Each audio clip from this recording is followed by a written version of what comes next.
This episode is brought to you by Nordstella from the team behind NordVPN. Nordstella helps startups and scale-ups spot leaked credentials, dark web impersonations, and hidden exposures before they turn into breaches. Get 20% off when talking to sales with code BlackFriday20 at nordstella.com/startupradio. Offer ends December 10th, 2025. In this episode of Startuprad.io, we dive into AI-powered future of identity and access management, where real-time cloud security, agentless deployment, and non-human identity protection are becoming essential for enterprises. If you're a founder, CISO, investor, or enterprise IT leader navigating the zero trust area, this conversation with UnoSecur's CEO will give you a front row seat to how the next wave of identity threat detection, cloud compliance, and SaaS security innovation is being built in Berlin, and where every B2B SaaS startup should be paying attention.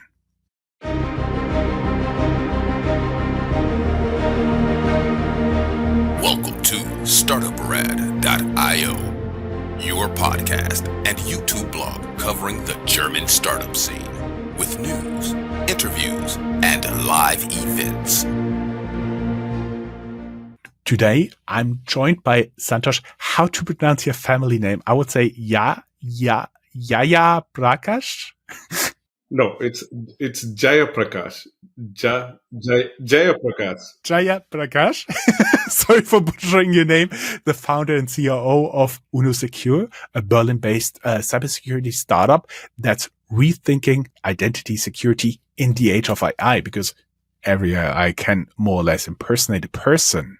Santhosh is no stranger to the challenge of cloud security.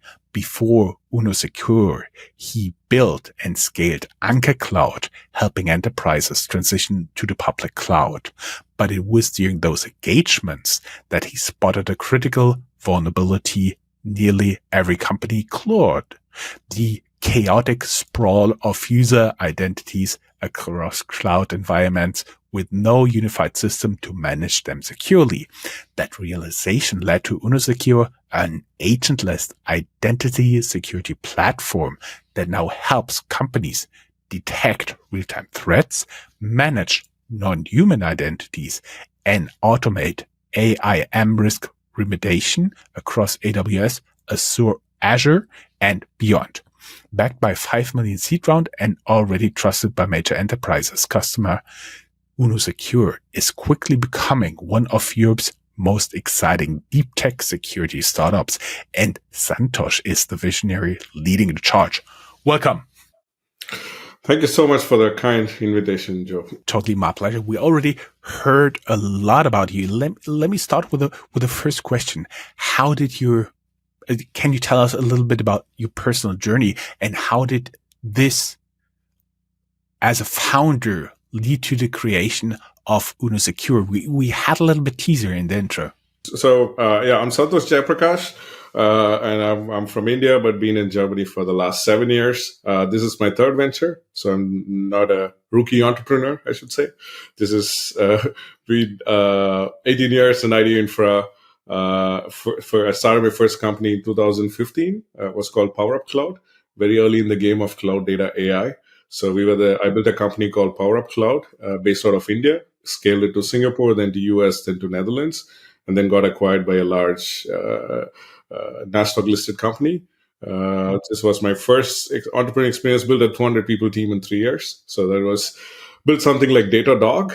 Maybe you heard of this platform, which is in cloud observability. So pretty early in the game. Then my wife is Deutsch, so that brings me to Germany. We lived in India for 5 years, 2013 to 18. And she invited me to come here. So I came here. Then I started another company called Anker Cloud, which I still own. As of today, it's 140 people. Does 15 million in revenues, profitable, runs by itself. I have a leadership team who run the company. During this process, I always wanted to build something global, ambitious. And I thought, okay, why not a security company coming from Germany, based out of Berlin? So that's how UnoSecur was born. And I started this couple of years ago as a research project, which came out of Anker Cloud, when we worked with a lot of customers migrating to the cloud. And then the whole curiosity was, how do you stop evil while it's happening in the cloud? That's kind of the hook. That's the hypothesis I started chasing, and which led to the company. It's also interesting because you could start human hackers with human speed, but in the age of AI, I think that's something completely different. But before we move on with our questions, I have two less serious questions. I want your honest opinion of the state of Indian food in Germany. Indian food in Germany. I think I should say the answer is no comments. Yeah, I mean, not even remotely close, but still there are some good spots in Berlin, and I'm in South Germany, in Frankfurt, and Stuttgart. I've tasted some good food, even in Munich. Yeah, big cities. Actually, what I like here in Germany, in Frankfurt especially, is Savannah Bavan. Yeah, exactly. That's where I was going to, right? So that was a good one. In Frankfurt, strong recommendation, very small hidden place, Mera Masala. But before we get into the next serious question, what more I usually do when you moved here from India? Did you bring warm socks? Yeah, that's a good question, right? I had funny jackets rather than bad socks, right? So I had to throw away all my funny jackets, and then I had to get it. And funnily enough, I've never seen snow in my life. So only in Germany I get to see first time when I was like 26 or 27, right? So How do you like driving in snow and ice? oh, that's a good question. So, definitely not enjoyable or relaxing, right? So, I think my wife still does those duties, right? So, I'm still a bad driver in Germany. I think it's the same case for many people. When you're ice on snow, usually your smartwatch sounds the alarm, right? I know that feeling. For those of in our audience unfamiliar with what exactly do you guys as UnoSecur do, and why is it relevant now? Can you do a little bit of explaining here? Can you break it down Barney style? Yeah, awesome, Joe. So let's the simplest way I can explain is there are bad guys everywhere, right? So let's take the scenario of somebody has got keys to your house. He's a bad guy. He will find 100 ways to get keys to your house, right? So if he wants to rob your house, they find ways to find the keys. So as a bad guy or an adversary, what do? I take the keys, I come to your home, put it in the door, open the door, and then, yeah, I do my job of cleaning the house and take all the valuables and run away. So this is typically how it works. So now apply the same scenario in the context of technology, right? So your passwords, your keys are stored in different systems. There are hacker groups who are looking for these keys and credentials, and that's all they need, right? So they log into your systems and then they steal your data. So there's like Bitcoin mining, data theft, or ransomware attacks. So the whole idea is, what is your defense mechanism? Is how soon can you detect? Or like, let's say if in your home you have a security system which detects. So in 10 minutes, if you're able to get the robber run away or chase him out or make some noise, or like, the neighbors help you, somehow you have some mechanism that you can safeguard your property. But in technology, we apply the same, right? So there's no system which is able to detect this in real time and what these guys are doing inside your system. And that's the best analogy I can give you, right? So it's like somebody has keys to your house. How soon can you detect and respond, right? So that's exactly when you apply in the technology world. These days, all attacks, 80% of all the attacks that you see in the last 2 years are credential theft. Somebody has keys to your kingdom, they just log in. They don't break in or write cryptography or exploits anymore. So and we are kind of the layer which comes in, which can detect and stop those attacks and avoid those bad guys to harm anything that's happening into your system. Before we get into the next question, I was wondering, you have somebody who, for whatever reason, lost or got his credentials stolen. Could be as simple as a Trojan on their home computer or in the network or something. How can you, as UnoSecure, detect that it's not the person that is supposed to log in? Because I would assume if the alarms are raised, if those credentials are stolen, they wouldn't work. But if you have working credentials, how does the intruder alarm bell ring? Cool. So we connect to all these core systems like your cloud, your on-premise, your identity providers like Microsoft, Entra, or Okta, and also to your SaaS platforms. So based on which we we've done a lot of threat hunting based on which we detect. So there's a framework called MITRE ATT&CK, so where we detect like credential theft, initial access, privilege escalation, previous privilege drift, and all those things. And we take a bunch of signals, right, which is based on IP, based on like where this identity is accessing things from. And there are multiple signals that we create, or we call it the risks. And based on all those combinations, we create an issue. So that's the R&D we did for 2 years during the early days of UnoSecur, right? So we have this unique research-driven approach where we build like toxic combinations, or we call it conflicting combinations, based on which we detect, and we do that. And now maybe I can also give an add-on. So now with AI, so with humans, you can have like a single sign-on system or an MFA. Like for example, like you log into a system, there's a second alert where you have to confirm, right? But when it comes to machines or AI, you cannot protect the front door. So you're fully exposed, right? So the problem becomes like crazy big when it comes to non-human identities or AI agents and all those kind of modern day systems, right? For everybody who's not like a technical genius, like obviously you are, basically the issue is that now you do have programs, computer software that are talking to each other. Plus you have also increasingly, I think we're just at the first step of that AI agent that doing something on behalf of their coders, of their owners, however you want to call it. That's basically the problem when you need to distinguish between a proper AI agent from client X and a non-proper AI agent from hacker Y, right?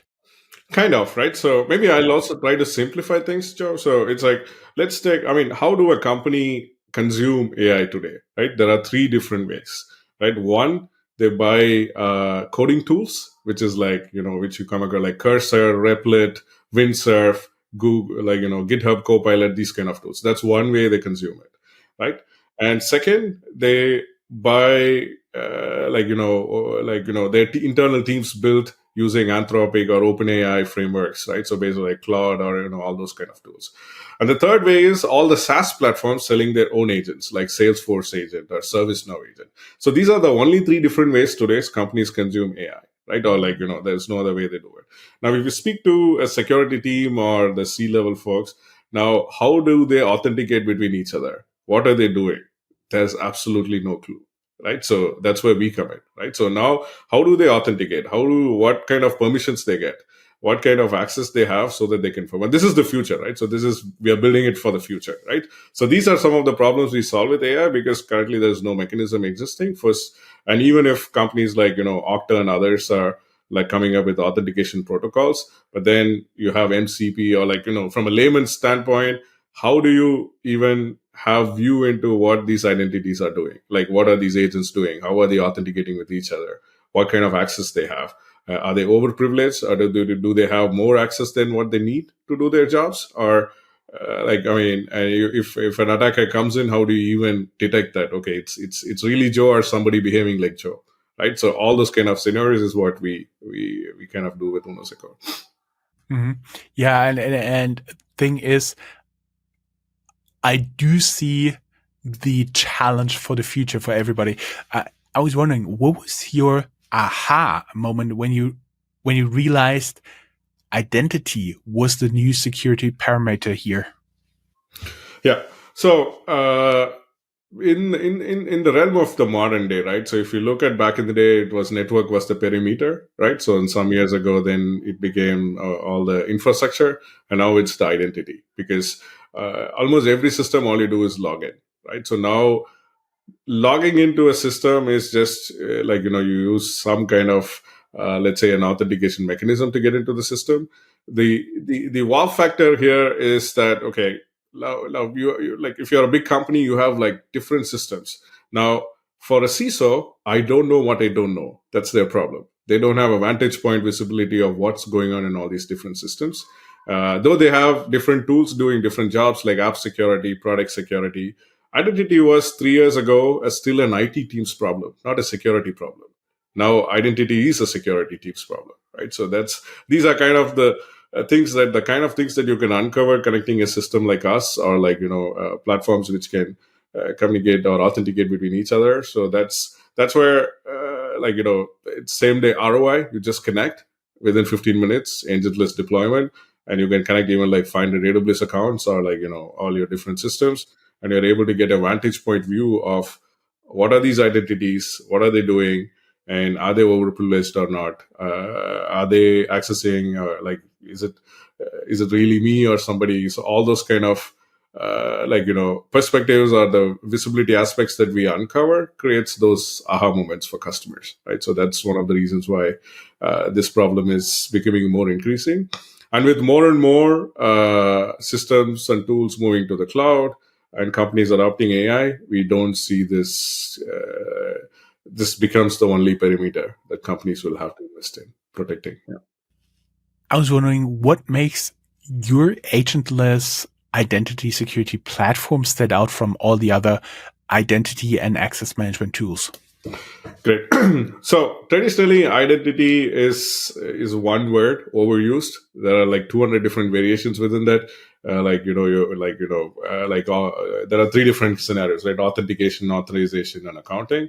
So we come in after somebody logs in, right? So we don't protect the front door. So there are companies like Microsoft, Okta, and others who really master the game. So the biggest USP is if we come in after somebody logs into the system, we study kind of like, we do something called as activity-based access control. And for AI, we do task-based access control, right? So these are the kind of scenarios that we come in. So we do agentless. The reason because no attacker waits 24 hours. If you have to achieve, right, you have to get runtime visibility. You need to be fast. You need to be there to make sure that you get customers the visibility into what's going on. So getting runtime at that scale, that needs a lot of technology, and you need to be novel and technically defensible. So that's how we operate, right? So you connect and then you get going. You just make connections to the platform, and then you are able to get the visibility and start solving your first problems. Mm-hmm. And you just said you detect the potential threat after the login. And how do you detect that in real time without completely overloading the security team or the systems? Yeah, so we kind of connect to like an average enterprise will have like thousands of AWS accounts, or like at least 200 SaaS applications, right? From Salesforce to all these different systems. They have at least two identity providers, right? So now we connect to all these different systems, right? So and it's completely agentless, no installations, no sidecars. You just connect. So we have those onboarding workflows built in. So we set up a tenant for a customer, and they can make connections. We take only read-only writes, right? If they use our SaaS platform, and immediately the data starts coming in. So we consume only the metadata, right? So we don't get into the PI or the sensitive side of things. We kind of consume those logs. So through which we are able to bring those correlations and visibility for the customers. So you just makes connections through different onboarding workflows that we have built. And there is no installations, no sidecars. There's nothing that customers will have to do other than that. So we set up a tenant. So getting started is super fast. We made that very easy for our customers. Very fortunate, especially for the non-technical guys like me. For our audience, I was wondering, do you think identity sprawl across platforms is the number one security risk enterprises face right now? Or are we overestimating it? Drop your take in the comments. Have you seen this problem in your organization or portfolio companies? We've been talking a little bit about theory here, Santhosh, even though a lot went already over my head. But can you walk us through a real-world use case, perhaps in fintech or healthcare, that do protect especially sensitive data where UnoSecur made a critical impact? Cool. So we have a lot of customers in the financial services, a lot of banks. Some of our banks, we have even production banking customers. We work with a lot of healthcare, and these are the two most regulated industries, right? So with finance and health, when it comes to, and for them, regulators are not fun, right? So if you speak to any CISO, and then how do you manage the data? So it's not the easiest jobs they have. Now, in all the scenarios, 80% of any kind of issues they come across is all identity related, right? So every auditor wants to know, how is Santosh using his access? What did he do in the last 6 months? Did he have access to this or not? How do you get all this information, right? So this is a tedious work, and I'm just giving you one simple example of what's going on in such companies. So we have a lot of customers, especially when it comes to healthcare or like banking, like ISO, SOC 2, NASD, now these days DORA, and all those kind of compliances that comes up with. 80-90% of the questions are identity related. And there is like if you look at OWASP top 10, I don't want to go super technical, but OWASP top 10 is like the top security issues, right? So the number one spot has been identity for at least, I think, at least for the last 7 years, right? So it's still not solved, right? So that's kind of the opportunity we go after, right? Because it's the pain is so big. Customers face it day in and day out, and then skill gap is also big, right? So big companies, if you look at them, how do you it becomes a siloed problem. They have like different tools. Currently, everybody has invested in authentication and identity management, but the missing piece is identity security. They don't have toolings which helps them in achieve the identity security that protects their sensitive data, right? All the PII and all the different kinds of data.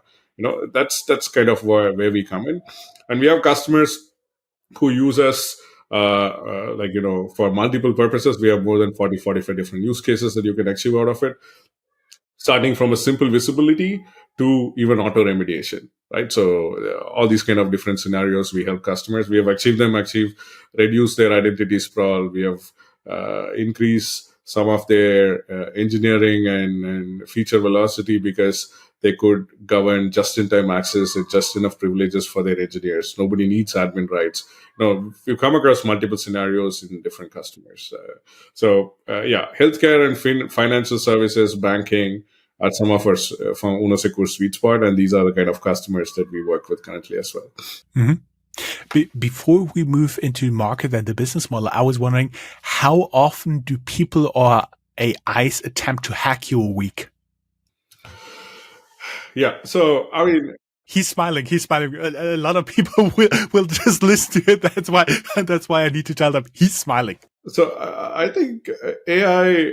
So AI is good. I mean, there are also bad guys using AI. So definitely, bad guys using AI is these days more than less, right? So it's easy for them, as I said. So if you go to a lot of companies suffer, like for example, there's this concept called info stealers. I mean, if you Google it, you'll see it. That's a very common way that people use. And then they use AI for social engineering, phishing kind of attacks, right, to grab credentials so they can get into system. So there are AI like security companies helping with prompt injection, LLM jacking, and these kind of, like if you look at Israel, US, or India, US, there are a lot of companies which are doing that. But still, identity takes the front seat, right? So with AI, again, it's going to be identity. Yeah, AI can be used for good and for bad, but off late, there's a lot of bad guys using it, and they've been pretty successful with it. Maybe I'll put it that way. You didn't give us a number. So, I mean, it's like, I would say at least 40-50% of attacks that you come across are like some kind of like even these days we came across one scenario where there was a DDoS attack. They tried using AI, so like pumping IPs and creating these repeated models. So there are a lot of many studies. I mean, OWASP is a very good place to look at those metrics. So OWASP has also released quite a lot of AI-driven threats and stuff. I'm happy to share more there, Joe. And actually, Santhosh, you know what I think? At one point, there will be a hacker dark AI, and it will be called Darth GPT. Yeah, probably somebody already bought those domains, right? So right, maybe that's the scenario, right? I'm very confident. Let's talk a little bit about the market and the business model. So what was the hardest feature to build, and what trade-offs did you face in building it? So definitely the achieving runtime capabilities, which is real time, right? Doing it in real time is one of the hardest because static scanning. Yeah, I mean a lot of companies do that. I mean, as I said, no attacker waits 24 hours. Now, if I'm not able to find things while it's happening, the curiosity of how do I stop it and processing that level of data at that scale and still your system capturing all those different things, correlating all the information and doing that. So achieving that, we did something called as test driven development, right? So we tested based on last 90 days of data for 1 2 years, and that's how we achieved. I would say that's the most hardest feature, but then everything else, building on top of it first, much easier, right? So that's why the first 2 3 year of formation was more about how do we get to runtime, how do we get to real time, how can we get those visibility of risks at that speed. So those were kind of the difficult features, I would say.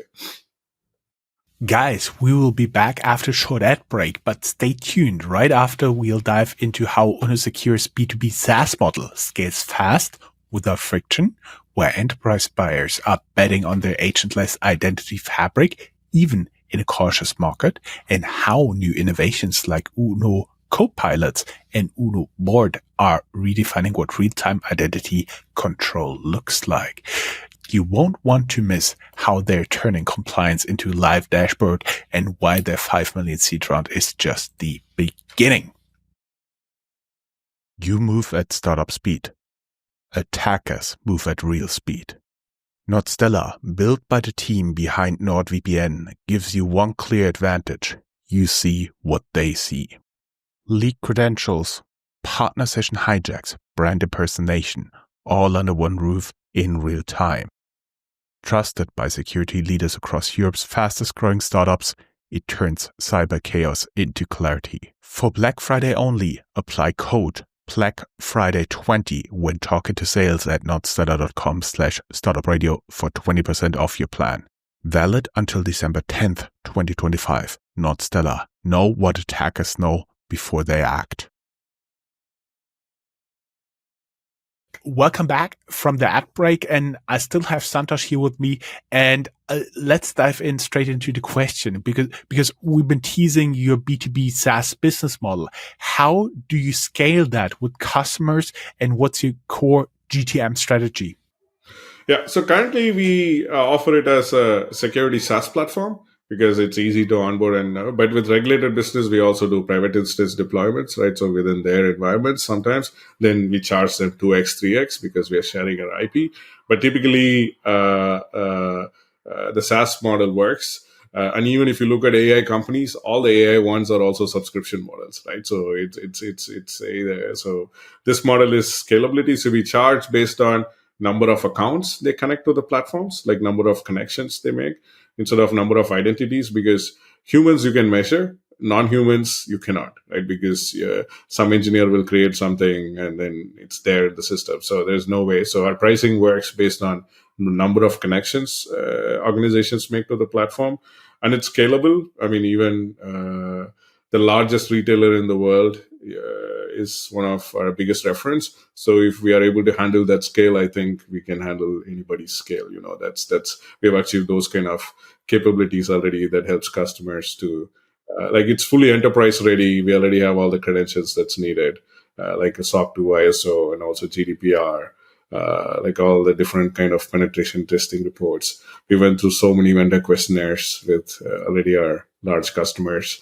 So yeah, so we offer it in SaaS, but for case to case, for large banking and very regulated businesses, we also do private instance deployments in their environments.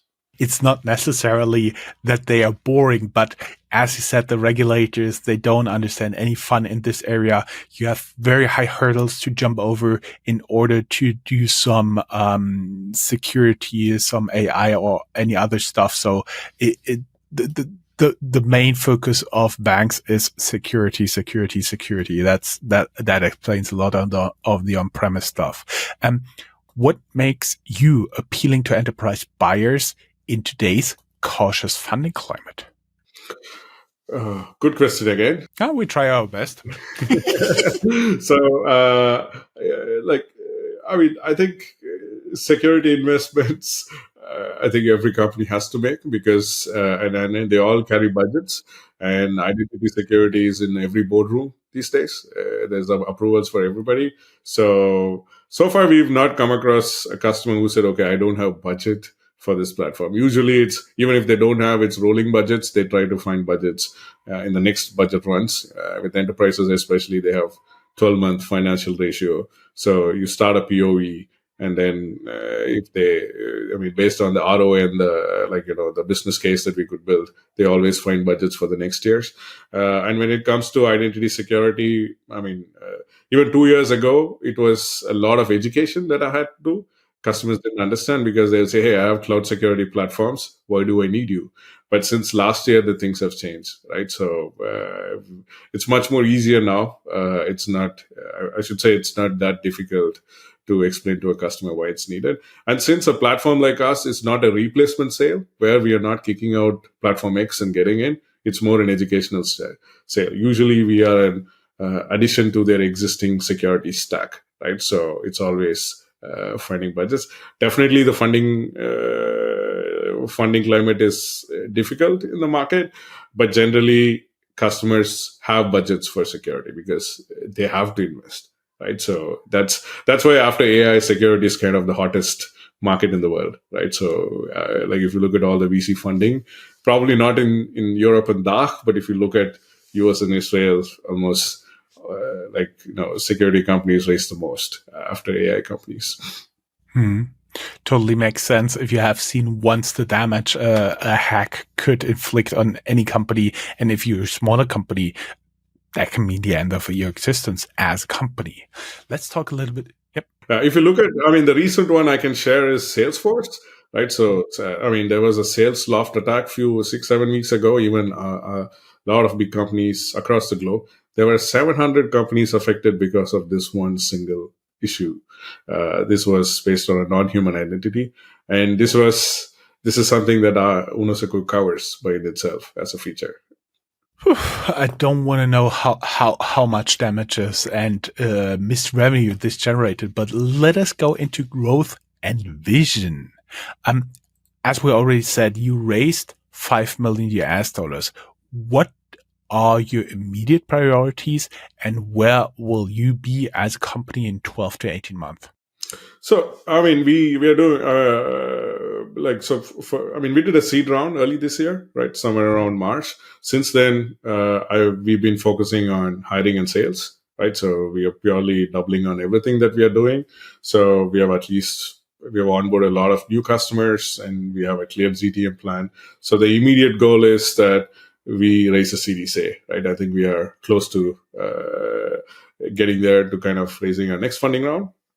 And our biggest vision is, how can we become a category winner? There's no clear category winner in this space yet, and why not that be us, right? So that's kind of the big vision we carry. And and we are a Berlin-based, Germany-based security company, and not many have pulled this off. So our goal is to already go consecutive markets, and big vision, right? So we are nothing pretty ambitious. We already have international customers, and we are going consecutive markets. The end goal would be, how can we be the category winner, right? So that's kind of the big vision. Santhosh, you've hinted at AI copilots and Uno board. How do these innovations change the security game? Oh, great. So this is the future of UnoSecur, right? So, I mean, with more and more companies and organizations and everybody using AI, and with so much push in enterprises towards adopting AI, though it's all at POCs today, in the future, we expect this to go mainstream, right? So for us, we need to stay relevant, right? And we also we are building for the future. So these kind of features are going to help customers to secure their AI, and especially from an identity angle, as I said before, agents to agent authentication and task-based access control, just-in-time permissioning for these kind of agents, and what kind of access do they need to do their tasks, rather than giving them an admin right, which they would easily leverage, right? So all these kind of scenarios. So that's kind of what we are working on. We are also working on converting a SaaS platform into an agentic platform, so it can be more conversational for customers as well. But when it comes to security, it's still a lot more visibility that customers need rather than just conversations, right? So, and then we have something called as a findings database that we have built, where we bring all this vantage point view, and there are a lot of AI features that we have planned. For example, in the future, we are expecting we will launch an agent which will automate an IAM engineer's task. And these profiles are very sparsely found in the market, and companies struggle to hire these talent. For example, how can an agent do the task of enforcing least privilege? How can an agent do lifecycle management of an identity? So you'll be lodging all those independent agents, which will be doing separate tasks and helping those IAM engineers and security analysts to improve their identity security posture. Mm-hmm. Mm-hmm. For our audience, Santhosh is talking a lot about AI and cybersecurity, but our audience, I would be curious, guys, do you think AI will solve more problems or create more problems in cybersecurity? Comment down here in the show notes. Santhosh, what's your long-term vision for UnoSecur? Could this become the next category-defining security company? Yes, as a founder, that's my ambition, right? So, and definitely, I mean, we have the right team, we have the right structure, we have the right kind of audience that we are going after. So, I personally think, and also the team believes that if we are able to execute, and the speed of execution that we are focusing on currently, I think we have all the foundations that's needed for us to become a large player in the industry. But at the same time, like any startup, you'll have to go through those journey. You cannot skip those steps, right? It's like playing a video game, right? So you need to hit certain levels. But yeah, I mean, becoming an independent identity layer as a company for all the customers that we are working with, definitely yes. And the big goal is how to get to 80 to 100 million in the next 4 to 5 years, right? So that's kind of what we are chasing. Mm-hmm. Looking back, what's one thing you would do completely different as a founder? I think entrepreneurship is like a disease, right? You do once, and I think you always want to do it again. So, and I think with my previous 2 stints, I had some experience. I think if you specifically ask me from an UnoSecur angle, what I would have done differently, I think we were ahead of the game with our research and what we did. So probably we had to do a lot of education with very less resources in the industry compared to most other peers from other markets. So some of those messaging and positioning exercises would have been different. And I rushed to start, probably I would say. I mean, starting in Europe is hard. But I think starting in Germany is painful, right? So I think that's all this kind of red tape and bureaucracy stuff that you go through. It could have been a bit more easier had I had a bit more, some more experiences, or I would say rather a bit more setup changes that I had that could have helped me. But otherwise, I think the market is big, the opportunity is big. So I wouldn't do a lot of things differently. Probably, I would say those 2 points that I mentioned, right? So I would have done it differently. But and then initially, I was also talent was another problem, right? So initially, when I was looking for people here especially in these areas, skill sets like cloud security and as well as development, finding somebody with all these 3 skills was very hard. So that also delayed a lot of R&D that I wanted to do. Then I started a team in India, in Bangalore, that kind of accelerated some of my stuff as well. So a lot of learnings, right? So if I start again, definitely I'll apply all these learnings. And when you come to Germany, bring warm socks. Absolutely. Getting into one of the last questions here. What's your boldest prediction for identity security by 2030? Something few people right now see coming. So I think this will be the number one security investment that companies will make in the coming years. And I think this is going to be the biggest, right? So identity is taking over. And now when agents, like protocols like MCP or Google's agent to agent, kind of all those things become more mainstream, I think the investments in this space has to happen. So I think this is now currently the number one investment customers are making. I think in the future it will be the same, right? So by 20 to 30, this will still remain an unsolved problem, right? So that's kind of the prediction that I can make. And I think there are studies that says with agents, this problem is going to be 40x more. So 2030 is not very far, right? So that's gives us a lot of problem solving and a mission that people should chase to solve. Yeah. Mm-hmm.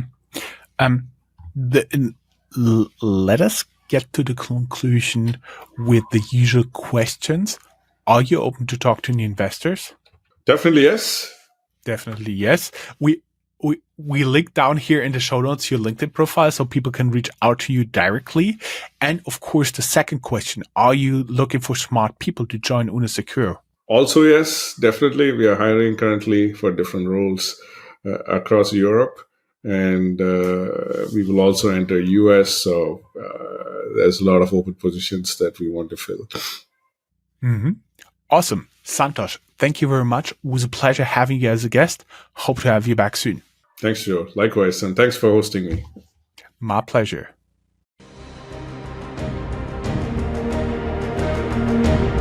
That's all, folks. Find more news, streams, events, and interviews at www.startuprad.io. Remember, sharing is caring.